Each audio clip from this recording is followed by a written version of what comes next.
الناس اللي خرجوا بيا بالتصريح الجزائريه، انا ماشي جزائريه، انا مغربيه، انا مغربيه وطنيه، رشيده الجلالي بنت سلاويه بير.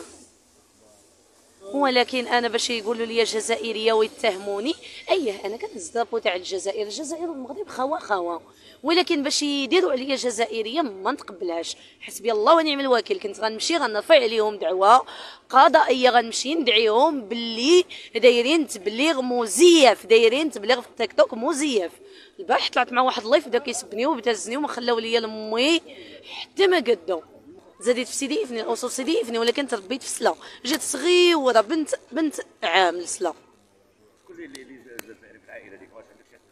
لا انا الام اللي تبناتني مغربيه، والاب اللي تبناني مغربي، والام اللي ولداتني مغربيه زين بوغلزيم، والاب اللي ولدني ما عرفاش، وملي عرفتو توصلت بشي حاجه بلي راه جزائري. هادشي اللي توصلت. الاتهامات اللي عطاوني حسيت براسي تحقرت. انا ما عارفاش اصلا العائله ديالي الحقيقيين باش يتهموني بديك الطريقه. ما رضيتش. انا احتجيت غير على قضيه الصحه والتعليم، ومحرومه من الدراسه 5 سنين كنطالب من النيابه العامه.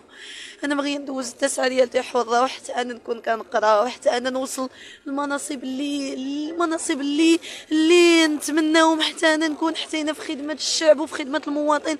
ماشي نكون حتى انا يشوفوني قدوه في البلد كشابه، ماشي يشوفوني كمتسول او كشي حاجه او كشي حاجه انتهازيه.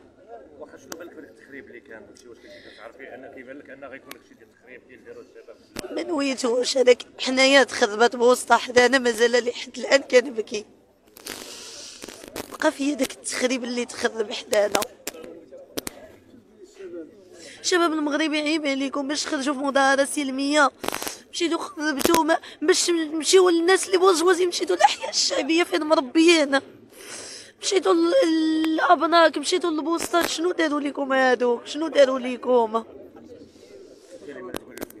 الكلمه اللي كنقول السلطه جهرت الشباب باش تشدوا تعتقلوا بديك الطريقه وتبيتوا وتهادوا وتضربوا، راه غادي تصورك بزاف د الحوايج غيديرهم، ولكن ما يمشيش البريد ما يمشيش ليه بديك الطريقه. عيب.